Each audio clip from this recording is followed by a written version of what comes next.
നമസ്തേ, fast ന്യൂസിലേക്ക് സ്വാഗതം.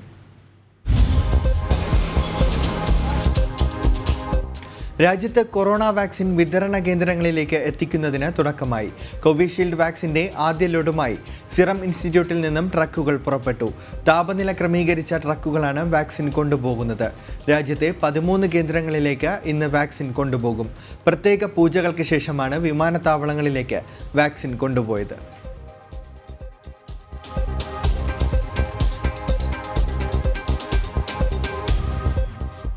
സംസ്ഥാനത്ത് നാളെ കൊറോണ വാക്സിൻ എത്തിയേക്കും. വാക്സിൻ കുത്തിവയ്പ്പിനുള്ള അവസാനഘട്ട തയ്യാറെടുപ്പിലാണ് കേരളവും.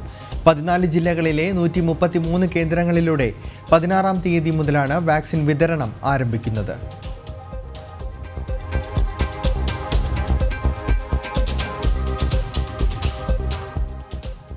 കൊറോണ ബാധയെ തുടർന്ന് വിദ്യാഭ്യാസ സ്ഥാപനങ്ങളിൽ നിന്നുള്ള കൊഴിഞ്ഞുപോക്ക് ചെറുക്കാൻ മാർഗനിർദ്ദേശങ്ങൾ പ്രഖ്യാപിച്ച് കേന്ദ്ര വിദ്യാഭ്യാസ വകുപ്പ്.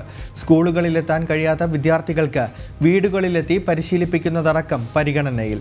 വിവിധ ഭാഷാ തൊഴിലാളികളുടെ അടക്കം കുട്ടികൾ പഠനം ഉപേക്ഷിക്കുന്നതായി വ്യക്തമായതിനെ തുടർന്നാണ് കേന്ദ്രം മാർഗനിർദ്ദേശങ്ങൾ പ്രഖ്യാപിച്ചത്.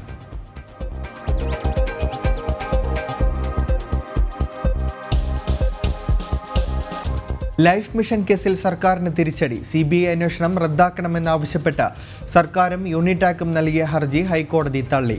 കേസിൽ CBI അന്വേഷണം തുടരാമെന്നും കോടതി. കേസിൽ കക്ഷി ചേരാനുള്ള സർക്കാർ ഹർജിയും തള്ളി. ഉദ്യോഗസ്ഥ തലത്തിൽ അഴിമതി നടന്നുവെന്നും കോടതി വിലയിരുത്തി.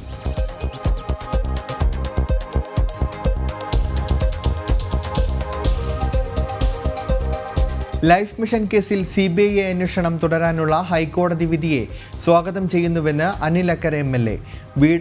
വീട് മുടക്കിയെന്ന് വിമർശിച്ചവർക്കുള്ള മറുപടിയാണ് വിധിയെന്ന് അനിൽ അക്കര MLA പറഞ്ഞു. ഈ വിഷയം ഉയർത്തിക്കൊണ്ടുവന്ന ദിവസം മുതൽ തന്നെ വീട് മുടക്കിയെന്നുള്ള ദുഷ്പ്രചരണം നടത്തിയ ആളുകൾക്കെതിരായുള്ള വലിയ മറുപടിയാണ് ബഹുമാനപ്പെട്ട ഹൈക്കോടതിയുടെ ഭാഗത്തുനിന്നുണ്ടായിട്ടുള്ളത്. ഇന്ന് ഈ നാട്ടിലെ സാധാരണക്കാരായ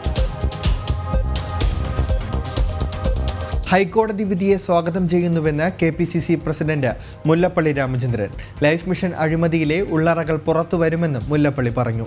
അതേസമയം തദ്ദേശ തെരഞ്ഞെടുപ്പിൽ സ്ഥാനാർത്ഥി നിർണയത്തിൽ UDFന് വീഴ്ച പറ്റി. നിയമസഭാ തെരഞ്ഞെടുപ്പിൽ അത് തിരുത്തുമെന്നും മുല്ലപ്പള്ളി കൂട്ടിച്ചേർത്തു. ഒരു കൂട്ടം ആശ്രിതന്മാരെ വെച്ചുകൊണ്ടാണ് നമ്മുടെ വിജിലൻസ് ഡിപ്പാർട്ട്മെൻറ്റ് ഇപ്പോൾ സംഘടിപ്പിക്കപ്പെട്ടുള്ളത്. ആ ആശ്രിത സംഘത്തെ വെച്ചുകൊണ്ട് അന്വേഷിച്ച് എനിക്ക് എല്ലാം വെള്ളപൂശാൻ സാധിക്കുമെന്ന പ്രത്യാശയായിരുന്നു അദ്ദേഹത്തുണ്ടായിരുന്നു. അതിന് ഏതായാലും വലിയ തിരിച്ചടിയാണ് നേരിട്ടിരിക്കുന്നത്. വളരെ പ്രതീക്ഷയോടുകൂടിയാണ് ജുഡീഷ്യറിയുടെ ഈ വിധി പ്രഖ്യാപനത്തെ പ്രബുദ്ധ കേരളം നോക്കിക്കാണുന്നത്. സംശുദ്ധമായ രാഷ്ട്രീയം അതിവിടെ ഉണ്ടാകണം. പൊതുരംഗത്ത് അഴിമതി പൂർണ്ണമായിട്ട് നിർമ്മാർജ്ജനം ചെയ്യപ്പെടണം. അതിനൊരു വലിയ തുടക്കമാകട്ടെ ഇതെന്നാണ് ഞങ്ങൾക്ക് പറയാനുള്ളത്. പുതുമുഖങ്ങൾക്ക് മാത്രമല്ല, അർഹതയുള്ള ആളുകൾക്ക് ഞങ്ങൾ ഈ തവണ മതിയായ പ്രാതിനിധ്യം കൊടുത്തുകൊണ്ട് ലിസ്റ്റായിരിക്കും. കാരണം കഴിഞ്ഞ ലോക്കൽ ബോഡി തെരഞ്ഞെടുപ്പ് ഞങ്ങൾ കാർഷിക നിയമവുമായി ബന്ധപ്പെട്ട കേസുകളിൽ സുപ്രീം കോടതിയുടെ ഇടക്കാല ഉത്തരവ് ഇന്നുണ്ടായേക്കും. നിയമങ്ങളുടെ പഠനത്തിനുള്ള വിദഗ്ധ സമിതി അംഗങ്ങളെ ഇന്ന് തീരുമാനിച്ചേക്കും. അതേസമയം നിയമങ്ങൾ പിൻവലിക്കാനാകില്ലെന്ന് വ്യക്തമാക്കി സർക്കാർ പുതിയ സത്യവാങ്മൂലം സമർപ്പിച്ചു. 2 പതിറ്റാണ്ടായുള്ള ചർച്ചകൾക്കൊടുവിലാണ് നിയമം കൊണ്ടുവന്നതെന്ന് സത്യവാങ്മൂലത്തിൽ വ്യക്തമാക്കിയിട്ടുണ്ട്. രാജ്യത്തെ ബഹുഭൂരിപക്ഷം കർഷകർക്കും നിയമം സ്വീകാര്യമാണെന്നും സത്യവാങ്മൂലത്തിൽ ചൂണ്ടിക്കാട്ടിയിട്ടുമുണ്ട്. ജനുവരി 26-ന് കർഷകർ പ്രഖ്യാപിച്ച ട്രാക്ടർ റാലി റദ്ദാക്കണമെന്ന ഡൽഹി പോലീസിന്റെ അപേക്ഷയും സുപ്രീം കോടതി ഇന്ന് പരിഗണിക്കും.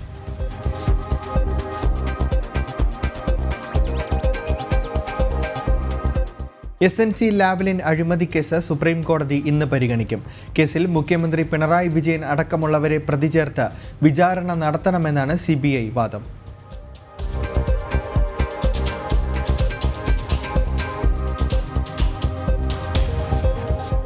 സ്വർണ്ണക്കടത്തു കേസിൽ 10 പേരെ രഹസ്യസാക്ഷികളാക്കി NIA കോടതി. ഇവരുടെ വിവരങ്ങൾ കോടതിയുടെ പരസ്യരേഖകളിൽ ഉണ്ടാകില്ല. ഇവരുടെ വിവരങ്ങൾ പ്രതിഭാഗത്തിനും നൽകില്ല. NIAയുടെ അപേക്ഷ കോടതി അംഗീകരിച്ചു. ഇവരെ സംരക്ഷിത സാക്ഷികളാക്കാനാണ് കോടതിയുടെ തീരുമാനം.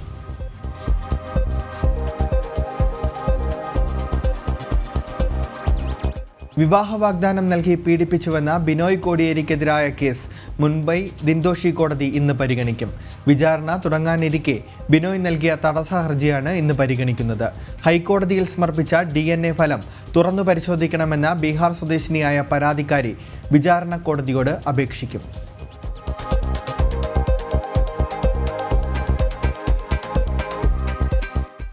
ശിശുക്ഷേമ സമിതിയുടെ സംരക്ഷണയിൽ കഴിഞ്ഞിരുന്ന പെൺകുട്ടിയുടെ മരണത്തിൽ ദുരൂഹത ആരോപിച്ച ബന്ധുക്കൾ. കാലടി മാണിക്യമംഗലം സ്വദേശി മൃദുലയാണ് ശിശുക്ഷേമ സമിതിയുടെ സംരക്ഷണയിലിരിക്കെ മരിച്ചത്. 2 വർഷമായി കുട്ടിയെ കാണാൻ ബന്ധുക്കളെ ശിശുക്ഷേമ സമിതി അനുവദിച്ചിരുന്നില്ല എന്നും ആരോപണം.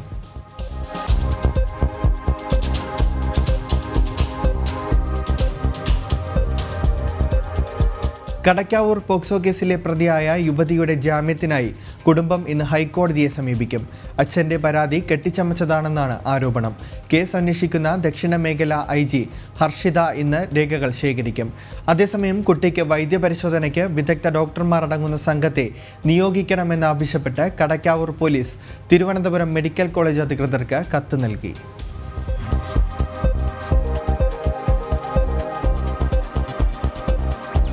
കാർ നിയന്ത്രണം വിട്ടുമറിഞ്ഞ് കേന്ദ്ര ആയുഷ് മന്ത്രി ശ്രീപദ് നായിക്കിന് ഗുരുതര പരിക്ക്. അപകടത്തിൽ മന്ത്രിയുടെ ഭാര്യ വിജയ, സെക്രട്ടറി ദീപക് ദുബെ എന്നിവർ മരിച്ചു.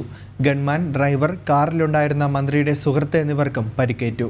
തിങ്കളാഴ്ച രാത്രി 9 മണിയോടെ കർണാടകയിലെ ഉത്തര കന്നഡ ജില്ലയിലെ അങ്കോലയ്ക്ക് സമീപം നിയന്ത്രണം വിട്ട കാർ റോഡിന്റെ സംരക്ഷണ ഭിത്തിയിൽ ഇടിച്ച ശേഷം മറിയുകയായിരുന്നു. ഗുരുതരമായ പരിക്കേറ്റ മന്ത്രിയെ ഗോവയിലെ സ്വകാര്യ ആശുപത്രിയിലേക്ക് മാറ്റി.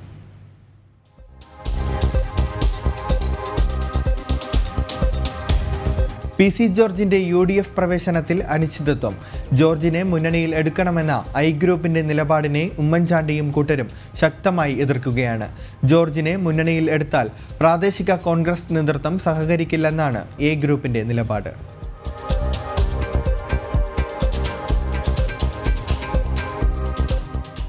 NCPയിലെ ഒരു വിഭാഗം LDF വിടാൻ ഒരുങ്ങുന്നതിനിടെ മുഖ്യമന്ത്രി ഇന്ന് വീണ്ടും ചർച്ച നടത്തും. സംസ്ഥാന പ്രസിഡന്റ് TP പീതാംബരനും AK ശശീന്ദ്രനും മാണി C കാപ്പനുമാണ് പിണറായി വിജയനുമായി ചർച്ച നടത്തുന്നത്. പാലാ സീറ്റിന്റെ കാര്യത്തിൽ ഉറപ്പ് വേണമെന്ന ആവശ്യം പീതാംബരനും കാപ്പനും ഉന്നയിക്കും. ഇന്നലെ മുഖ്യമന്ത്രിയുമായി ശശീന്ദ്രനും കാപ്പനും നടത്തിയ ചർച്ച അലസിപ്പിരിഞ്ഞിരുന്നു.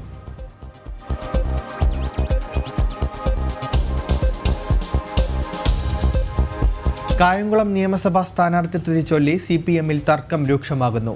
കായംകുളം ഏരിയ കമ്മിറ്റിയും കായംകുളത്ത് നിന്നുള്ള ജില്ലാ കമ്മിറ്റി അംഗങ്ങളും MLA U പ്രതിഭയ്ക്കെതിരായ നിലപാടാണ് സംസ്ഥാന കമ്മിറ്റിയെ അറിയിച്ചത്. അതേസമയം മണ്ഡലത്തിൽ കൂടുതൽ സജീവമാകാനുള്ള നിർദ്ദേശമാണ് സംസ്ഥാന നേതൃത്വം പ്രതിഭയ്ക്ക് നൽകിയത്.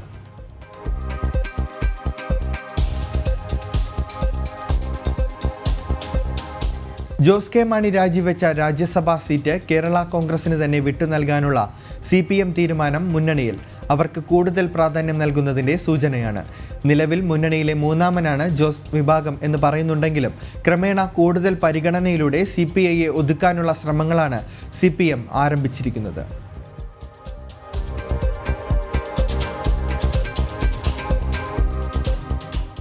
കോൺഗ്രസ് കൂട്ടുകെട്ടിൽ നിന്ന് CPM പിന്മാറാൻ തീരുമാനിച്ചതോടെ പ്രതിപക്ഷ നേതാവ് രമേശ് ചെന്നിത്തലയുടെ നാടായ ചെന്നിത്തല തൃപ്പരുംതുറ പഞ്ചായത്തിലടക്കം BJP അധികാരത്തിലെത്തും. ചെന്നിത്തലയ്ക്ക് പുറമെ തിരുവൻവണ്ടൂരിലും ഏറ്റവും വലിയ കക്ഷിയായ BJP അധികാരത്തിലെത്തും.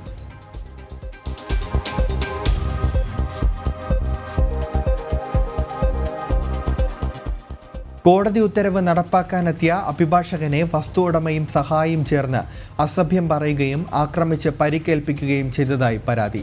നെടുമങ്ങാട് കോടതിയിലെ മുതിർന്ന അഭിഭാഷകൻ S നാരായണനാണ് പരിക്കേറ്റത്. മുൻസിഫ് കോടതിയിൽ നിന്ന് ചുമതലപ്പെടുത്തിയ കേസിൽ കൊല്ലംകാവിലെ പത്മകുമാറിന്റെ സ്ഥലം പരിശോധിച്ച് റിപ്പോർട്ട് നൽകാനെത്തിയ അഭിഭാഷകനെ സമീപത്തെ ഒരു വസ്തു ഉടമയും സഹായിയും ചേർന്ന് ആക്രമിച്ചതായാണ് അഭിഭാഷകന്റെ പരാതി. പരിക്കേറ്റ അഭിഭാഷകൻ ജില്ലാ ആശുപത്രിയിൽ ചികിത്സ തേടി.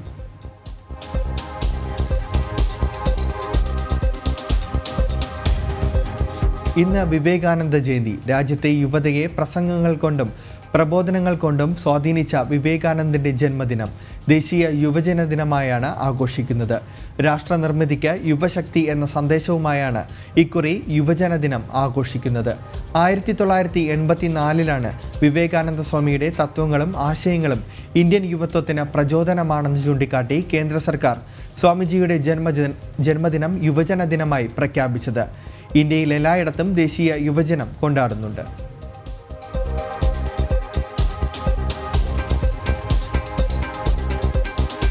അയോധ്യയിലെ രാമക്ഷേത്ര നിർമ്മാണത്തിന്റെ പ്രവർത്തനങ്ങൾ അതിവേഗത്തിൽ. ക്ഷേത്രത്തിന്റെ അടിത്തറയുടെ നിർമ്മാണം ഈ മാസം മുതൽ ആരംഭിക്കും.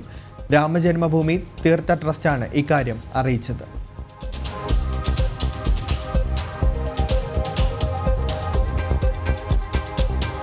കാശ്മീരിലെ അംഷിപ്പോരയിലെ ഏറ്റുമുട്ടലിനെ കുറിച്ച് പ്രചരിക്കുന്ന വാർത്തകൾ നിഷേധിച്ച് ഇന്ത്യൻ സൈന്യം. ശ്രീനഗർ ഡിഫൻസ് PROയിലൂടെയാണ് സൈന്യം മാധ്യമ വാർത്തകൾ നിഷേധിച്ചത്. അംഷിപ്പോരയിൽ നിന്ന് 3 യുവാക്കളെ സൈന്യം വധിച്ചത് 20 ലക്ഷം രൂപ പാരിതോഷികം തട്ടിയെടുക്കാനാണെന്ന തരത്തിൽ മാധ്യമങ്ങളിൽ വാർത്ത പ്രചരിച്ചിരുന്നു. ഇതിനെതിരെയാണ് വിശദീകരണവുമായി സൈനിക വൃത്തങ്ങൾ രംഗത്തെത്തിയത്.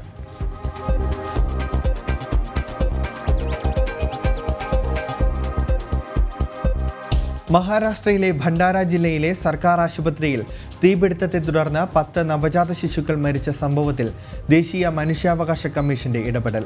മഹാരാഷ്ട്ര സർക്കാരിന് കമ്മീഷൻ നോട്ടീസ് അയച്ചു. ചീഫ് സെക്രട്ടറി, DGP എന്നിവർക്കാണ് കമ്മീഷൻ നോട്ടീസ് നൽകിയത്. ശനിയാഴ്ച പുലർച്ചെയാണ് ഭണ്ഡാര ജില്ലാ ആശുപത്രിയിലെ സിക്ക് ന്യൂബോൺ കെയർ യൂണിറ്റിൽ തീപിടുത്തമുണ്ടായത്. സംഭവത്തിൽ അന്വേഷണം പുരോഗമിക്കുകയാണ്. മരിച്ച കുഞ്ഞുങ്ങളുടെ കുടുംബത്തിന് 5 ലക്ഷം രൂപ സർക്കാർ ധനസഹായം പ്രഖ്യാപിച്ചിരുന്നു.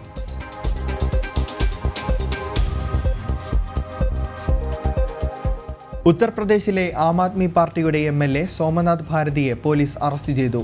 ആശുപത്രികൾക്കും മുഖ്യമന്ത്രി യോഗി ആദിത്യനാഥിനുമെതിരെ വിദ്വേഷ പരാമർശം നടത്തിയതിനാണ് അറസ്റ്റ്. ഭാരതിയെ 14 ദിവസത്തെ ജുഡീഷ്യൽ കസ്റ്റഡിയിൽ വിട്ടു.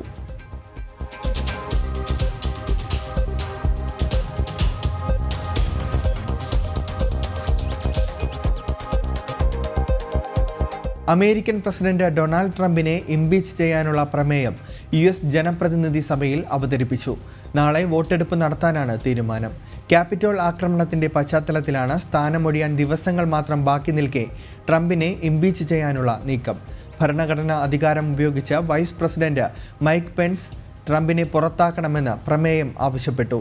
ട്രംപിനെ പുറത്താക്കാൻ മൈക്ക് പെൻസ് വിസമ്മതിച്ചാൽ ഇംപീച്ച്മെന്റ് നടപടികളിലേക്ക് ഡെമോക്രാറ്റുകൾ നീങ്ങാനാണ് സാധ്യത. 4 വർഷ ഭരണത്തിനിടെ ട്രംപിനെതിരായ 2ാം ഇംപീച്ച്മെന്റ് പ്രമേയമാണ് ഇത്.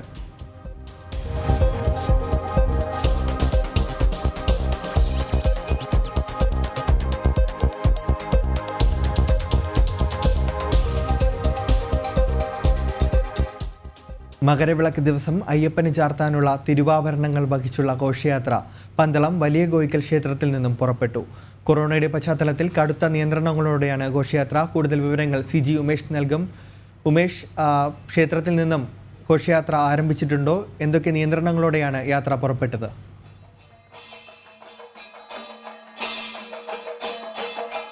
അഖില തിരുവാഭരണ ഘോഷയാത്രയുടെ ഒരുക്കങ്ങളെല്ലാം പൂർത്തിയായിട്ടുണ്ട്. അതിന്റെ ചടങ്ങുകൾ അന്തിമഘട്ടത്തിലാണ്. അല്പസമയത്തിനകം തന്നെ തിരുവാഭരണ പേടങ്ങൾ, അതിന്റെ കൃത്യം 1 മണിയോടുകൂടിയാണ് തിരുവാഭരണ പേടകങ്ങൾ ക്ഷേത്രത്തിൽ നിന്ന് പുറത്തേക്ക് കൊണ്ടുവരിക. നിലവിൽ നടക്കുന്ന ചടങ്ങ് തിരുവാഭരണ വാഹക ഗുരുസ്വാമിമാരെ, കുളത്താൽ ഗംഗാധരപിള്ള ഉൾപ്പെടെയുള്ള ഗുരുസ്വാമിമാരെ മേൽശാന്തി ക്ഷേത്രത്തിൽ നിന്ന് പൂജിച്ച മാല അണിയിച്ച് സ്വീകരിക്കുന്ന ചടങ്ങുകളാണ്. അത് മാത്രമാണ് ഇനി പൂർത്തിയാകാനുള്ളത്. ബാക്കി എല്ലാ ചടങ്ങുകളും പൂർത്തിയായി കഴിഞ്ഞിട്ടുണ്ട്. കൃത്യം 11 മണിയോടുകൂടി തന്നെ തിരുവാഭരണ പേടകങ്ങൾ കൊട്ടാരത്തിലെ സോമൂലി തിരുവാഭരണ മാളികയിൽ നിന്ന് ക്ഷേത്രത്തിലേക്ക് കൊണ്ടുവന്നിരുന്നു. ഇവിടെ നിന്നാണ് ഇനി യാത്ര ആരംഭിക്കുക. അതിന് മുന്നോടിയായുള്ള ചടങ്ങുകളാണ് പുരോഗമിക്കുന്നത്. അല്പസമയത്തിനകം ഏതാണ്ട് 1 മണിക്ക് മുൻപായി ക്ഷേത്രത്തിൽ നിന്ന് ഘോഷയാത്രയ്ക്ക് പുറപ്പെടേണ്ടതുണ്ട്. അതിനുള്ള തയ്യാറെടുപ്പുകളാണ് ഇപ്പോൾ ക്ഷേത്ര ശ്രീനഗരത്തെ പുരോഗമിക്കുന്നത്. ഗുരുസ്വാമിമാരെ സ്വീകരിച്ച് ആനയിക്കുന്ന ചടങ്ങുകൾ, അവർക്ക് യാത്രയ്ക്കായുള്ള അനുവാദം നൽകുന്ന സങ്കല്പത്തിലാണ് മേൽശാന്തി അവർക്ക് മാലയണിയിക്കുന്ന ചടങ്ങാണ് ഇപ്പോൾ ശ്രീകോവിലുള്ളിൽ നടക്കുന്നത്. അതിനുശേഷം കുളത്താൽ ഗംഗാധരപിള്ള ഗുരുസ്വാമി ഒഴികെയുള്ള ബാക്കി മുഴുവൻ ആളുകളും ക്ഷേത്രത്തിന്റെ പുറത്തേക്ക് ഇറങ്ങും. അതിനുശേഷമാണ് ക്ഷേത്രത്തിനുള്ളിൽ നിന്ന് തിരുവാഭരണ പേടകത്തിന്റെ പ്രധാന പെട്ടി ശിരസിലേറ്റി ഗുരുസ്വാമി പുറത്തേക്ക് ഇറങ്ങുക. അതിനുശേഷം കൊടിപ്പെട്ടിയും കലശപ്പെട്ടിയും അതിന് പിറകെയായി പോകും. 1 മണിയോടുകൂടി ക്ഷേത്രത്തിന്റെ തിരുമുറ്റത്ത് നിന്ന് ഘോഷയാത്ര ആരംഭിക്കേണ്ടതുണ്ട്. അത്തരത്തിലാണ് സമയ ക്രമീകരണങ്ങൾ ക്രമീകരിച്ചിരിക്കുന്നത്. മുൻ വർഷങ്ങളിൽ നിന്ന് വിഭിന്നമായി ഒരു തിരക്കും അനുഭവപ്പെടാത്ത ഒരു ദിവസമാണ് ഇന്ന് പറയേണ്ടിയിരിക്കുന്നത്. കാരണം നേരത്തെ എല്ലാ വർഷങ്ങളിലും വലിയ തിരക്ക് അനുഭവപ്പെടുന്ന ഒരു ദിവസമാണ് തിരുവാഭരണ ഘോഷയാത്രയെ സംബന്ധിച്ച്. രാജ്യത്തിന്റെ വിവിധ ഭാഗങ്ങളിൽ നിന്നുള്ള ഭക്തരുടെ വലിയ തിരക്ക് അനുഭവപ്പെടുന്നത് ഈ കൊറോണയുടെ പശ്ചാത്തലത്തിൽ നിയന്ത്രിച്ച ആളുകൾക്ക് മാത്രമാണ്, അതായത് 130 പേർക്ക് മാത്രമാണ് സുരക്ഷാ ജീവനക്കാർ ഉൾപ്പെടെ ഇക്കുറി ഈ ഘോഷയാത്രയ്ക്ക് പങ്കെടുക്കാൻ കഴിയുക. ജില്ലാ കളക്ടർ ബി ഉൾപ്പെടെയുള്ള ഉയർന്ന ഉദ്യോഗസ്ഥർ, അതോടൊപ്പം തന്നെ ദേവസ്വം ബോർഡ് അധ്യക്ഷൻ വാസു ഉൾപ്പെടെയുള്ള ദേവസ്വം ബോർഡ് ഭാരവാഹികൾ എല്ലാവരും തന്നെ സ്ഥലത്ത് എത്തിയിട്ടുണ്ട്. ഇവരുടെയൊക്കെ നേതൃത്വത്തിലാണ് ഘോഷയാത്ര ആരംഭിക്കുക. ഇക്കുറി തിരുവാഭരണ ഘോഷയാത്രയിൽ രാജപ്രതിനിധി പങ്കെടുക്കുന്നില്ല എന്ന പ്രത്യേകത കൂടിയുണ്ട്. കുടുംബത്തിൽ നടന്ന ചില പ്രത്യേക കാരണങ്ങളാൽ അവർക്ക് ഇക്കുറി ഈ തിരുവാഭരണ ഘോഷയാത്രയിൽ പങ്കെടുക്കാൻ കഴിയുന്നില്ല. അതുകൊണ്ട് തന്നെ ആചാരപരമായ ചടങ്ങുകളിൽ ചില വ്യത്യാസങ്ങൾ വരുത്തിയിട്ടുണ്ട്. ഉടവാൾ കൈമാറൽ, അതോടൊപ്പം തന്നെ വലിയ തമ്പരാട്ടിയുടെ അനുവാദം വാങ്ങൽ തുടങ്ങിയ ചടങ്ങുകൾ ഇക്കുറി ഉണ്ടാകില്ല. അത്തരത്തിലുള്ള ചടങ്ങുകൾ ഇല്ലാത്തത് കൊണ്ട് തന്നെ ഈ ഇപ്പോൾ പുറപ്പെടാനുള്ള ചടങ്ങുകൾ വളരെ വേഗം തന്നെ പുരോഗമിക്കും. ഇപ്പോൾ ക്ഷേത്രത്തിനുള്ളിൽ ദീപാരാധനയും പ്രത്യേക പൂജകളും നടക്കുകയാണ്. അല്പസമയത്തിനകം ഗുരുസ്വാമിമാരെ സ്വീകരിച്ച് ക്ഷേത്രത്തിനുള്ളിൽ നിന്ന് പുറത്തേക്ക് കൊണ്ടുവരും. അതിന് പിന്നാലെയായി പ്രധാന പേടകം മാത്രമാണ് ഇപ്പോൾ തിരുവാഭരണങ്ങൾ അടങ്ങുന്ന തിരുമുഖവും അതോടൊപ്പം തന്നെ തിരുവാഭരണത്തിന്റെ പ്രധാന ആഭരണങ്ങളൊക്കെ അടങ്ങുന്ന പ്രധാന പെട്ടി മാത്രമാണ് ഇപ്പോൾ വലിയ കോയിക്കൽ ക്ഷേത്രത്തിന് ഉള്ളിലേക്ക് കൊണ്ടുപോയിട്ടുള്ളത്. ബാക്കി കൊടിപ്പെട്ടിയും കലശപ്പെട്ടിയും ക്ഷേത്രത്തിന് മുൻപിലെ ദേവസ്വം ബോർഡ് ഓഫീസിന്റെ സമീപത്താണ് ഇപ്പോൾ ഭക്തർക്ക് കാണുവാനായി അവിടെയാണ് ഇറക്കി വെച്ചിരിക്കുന്നത്. പ്രധാന പേടകം മാത്രമാണ് ഇപ്പോൾ ക്ഷേത്രത്തിനുള്ളിലേക്ക് കൊണ്ടുപോയിരിക്കുന്നത്. അല്പസമയത്തിനകം ഈ പ്രത്യേക പൂജകളെല്ലാം കഴിഞ്ഞാൽ പ്രധാന പേടകം ശ്രീകോവിലിന് പൂജിച്ച് പുറത്തേക്ക് കൊണ്ടുവരും. അതോടുകൂടിയാണ് യാത്ര ആരംഭിക്കുക. അഖിൽ അല്ലാണ്ട് 1 മണിയോടുകൂടി ഈ ഘോഷയാത്ര കൃത്യം 1 മണിയോടുകൂടി തന്നെ ആരംഭിക്കും. അഖിൽ ഉമേഷ്, അതോടൊപ്പം ഈ വർഷത്തെ മറ്റൊരു പ്രത്യേകത ഈ തിരുവാഭരണ ഘോഷയാത്ര വിവിധ പാതകളിൽ അതിൻ്റെ സ്വീകരണവും പൊതുജനങ്ങൾക്ക് ഭക്തജനങ്ങൾക്ക് സന്ദർശിക്കാനുള്ള അവസരവും ഉണ്ടായിരുന്നു. എന്നാൽ ഇത്തവണ പ്രത്യേക സാഹചര്യം കണക്കിലെടുത്ത് അതില്ല. അതുകൊണ്ട് തന്നെ ഏതൊക്കെ സമയത്തായിരിക്കും പ്രധാനപ്പെട്ട സ്ഥലങ്ങളിൽ ഇത് എത്തിച്ചേരുക? സന്നിധാനത്ത് എത്ര മണിയോടുകൂടിയായിരിക്കും എത്തിച്ചേരുക?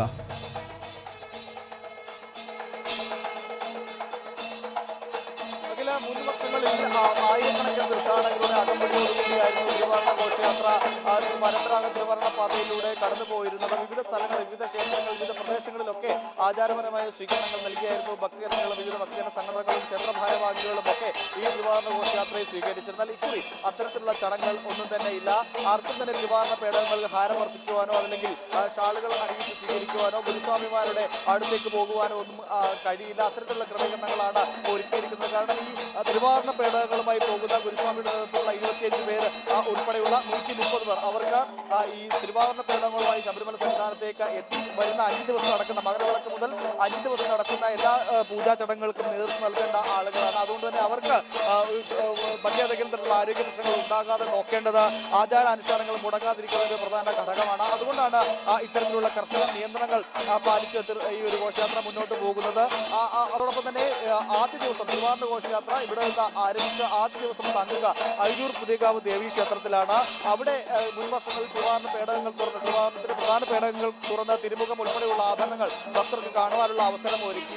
ആയിരക്കണക്കിന് ഭക്തരായിരുന്നു ഓരോ വർഷവും അവിടെ ഇത്തരത്തിലുള്ള തിരുവാഭരണ പേടകങ്ങൾ തുറന്നു കാണുവാനായി എത്തിയിരുന്ന ഇക്കുറി അത്തരത്തിൽ ഒരിടത്ത് പോലും തിരുവാഭരണ പേടകങ്ങൾ തുറന്നതില്ല. എന്നാൽ പതിവ് പോലെ തിരുവാഭരണ പേടകങ്ങൾ ഇറക്കി വെക്കുന്ന എല്ലാ സ്ഥലങ്ങളിലും പേടകങ്ങൾ ഇറക്കി വെക്കും. അതല്ലാതെ തുറന്നു കാണുവാനോ ഭക്തർക്ക് പേടകങ്ങൾക്ക് തിരുവാഭരണ ഉൾക്കൊള്ളുന്ന പെട്ടിയുടെ അടുത്തേക്ക് എത്തി തൊട്ടു തൊഴുവാനോ കാണിക്ക അർപ്പിക്കുവാനോ അതിൽ മാല അർപ്പിക്കാനോ ഉള്ള അവസരങ്ങൾ ഒന്നും തന്നെ ഉണ്ടാവില്ല. മുൻ വർഷങ്ങളിൽ എവിടെയൊക്കെയാണോ തിരുവാഭരണ വാസ സംഘങ്ങൾ വിശ്രമിച്ചത് അതേ സ്ഥലങ്ങളിൽ തന്നെ വിശ്രമിക്കും. പേടകങ്ങൾ ഇറക്കി വെച്ച എല്ലാ സ്ഥലങ്ങളിലും ഇക്കുറി പേടകം ഇറക്കി വെക്കുന്നത് തീർത്ഥാടകർക്ക് അടുത്തേക്ക് എത്താൻ കഴിയില്ല. തിരുവാഭരണ പേടകങ്ങൾ തുറന്നു കാണാൻ കഴിയില്ല. ആദ്യ ദിവസം അഴിയൂർ പുതിയകാവ് ദേവീ ക്ഷേത്രത്തിലാണ് തിരുവാഭരണ ഘോഷയാത്ര സംഘം വിശ്രമിക്കുക. 2ാം ദിവസം ലാഹ സത്രത്തിൽ തങ്ങും. 14-ന് വൈകിട്ട് 6 മണിയോടുകൂടി ചരകുത്തിയിലേക്ക് എത്തിച്ചേരും. അത്തരത്തിലാണ് ക്രമീകരണങ്ങൾ. പൂർണ്ണമായും പരമ്പരാഗത തിരുവാഭരണ പാതയിലൂടെയാണ് ഘോഷയാത്ര കടന്നു പോകുക.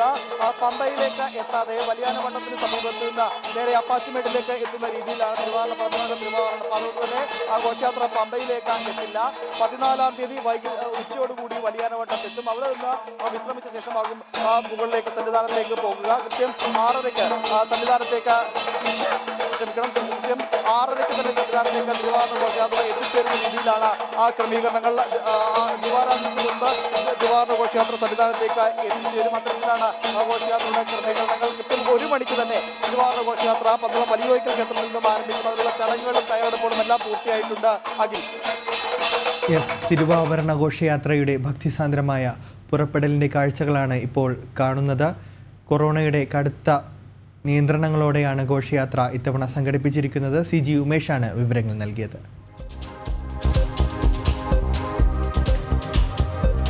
അധികാര കൈമാറ്റത്തിന് തൊട്ടുമുമ്പ് ക്യൂബയെ വീണ്ടും ഭീകരരാജ്യങ്ങളുടെ പട്ടികയിൽ ഉൾപ്പെടുത്തി president Donald Trump.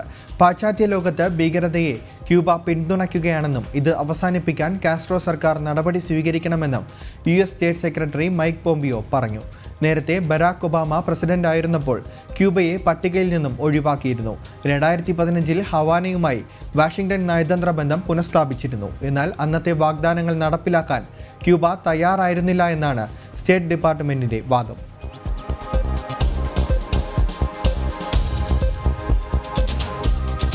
Fast news പൂർണ്ണമാകുന്നു. നമസ്തേ.